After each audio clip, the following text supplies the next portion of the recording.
Sa inadlaw-adlaw na itong routine, andiyan ang pod kita. Pakitapod kita sa itong manukan, pagpakaon ni itong mga alaga.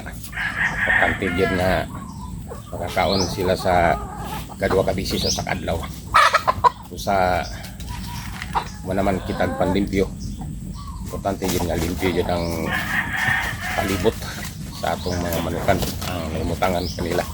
Basta init gani ang panahon, maayo ang tiempo kung walay ulan, sa yung probitsahan ang pagpanlimpyo nini kay kung mang-ulan na po dili na po kita ka silig kay manakot man ang mga ugaw ang daon sa kahoy diri sa yuta maglisod kita niya magtubig-tubig po no dali ra kayong mauga diri sa tuwa kay lahi man yuta diri medyo balason man dili man kay ingon nga pure nga mga yuta nga dugay kayong mamala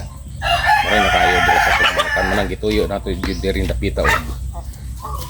tukod og manukan kay ang pisto nato diri balason dili siya nga maingon mulapok mag-ulan pero maglisod at tagsilid kay medyo matapot man jud ang mga hugaw ngunta na siya na guys kung mag-init na ganing panahon magmayong timpo probitsahan dyan nato buntag hapon dyan nato limpyon sa dili kita mo atag og pagkaon niya atong mga manok kay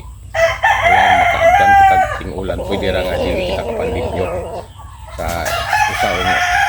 nato sa duha ka bisis pwede ra dili nato siligan kanya karon kay nagsige nagpanguwit nato nitong mga manok sa atong likod hasta atong tiil sige na lang tuka